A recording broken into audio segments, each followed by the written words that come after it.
magic pillow. Once, an old priest was tired after a long journey and stopped at a wayside inn to rest. At the same time, a young farm laborer also arrived at the inn. He sat next to the priest and the two started laughing and talking. The young man looked at his dress and said with a sigh, "See, what a miserable wretch I am. You seem to be well fed and healthy, so why do you suddenly complain of being a miserable wretch?" replied the priest. "I work hard every day. I want to be like a great general and win battles, or be a rich man, but I am a poor farm laborer." When he began to get sleepy, the priest took a pillow out of his bag and said to him, "Lay your head on this and all your wishes will come true." The pillow was made of porcelain. It was in the shape of a tube. It opened at each end. A great man. The farm laborer put his head on the pillow.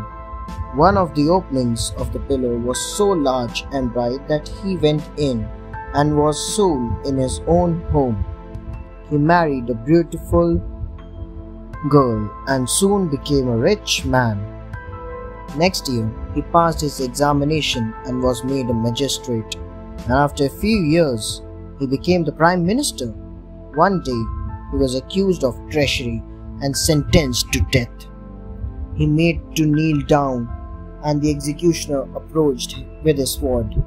He was too scared and immediately opened his eyes. He found himself back at the inn. He saw the priest resting. He bowed to the priest and said, "I thank you, sir, for the lesson you have taught me. Now I understand what it means to be a great man." He left and went back to his work. The magic paintbrush. Once a poor boy named Ma Liang lived in a small village in China. He wanted to be an artist and drew pictures everywhere. One night he dreamt that an old man gave him a magic paintbrush to help poor people. In the morning, when he woke up, he found the magic paintbrush on his desk.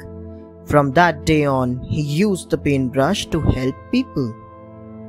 When people had no water to use in the fields, he drew a river and the river came to life. One day, he drew some rice for the hungry man. A few days later, a rich man heard about Ma Liang. He was very greedy and planned to steal the paintbrush from the young boy.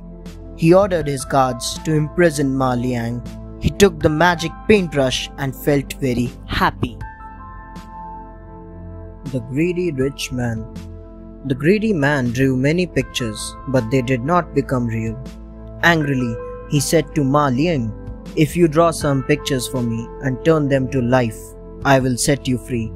Ma Liang got an idea. He agreed to the idea of the rich man.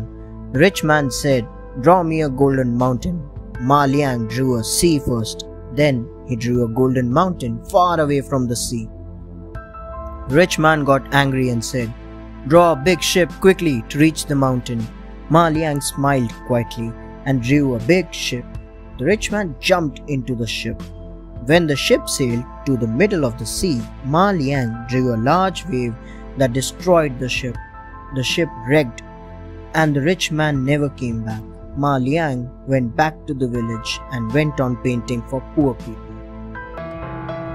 Thanks for watching. Do like, share, subscribe to Sahil Book House.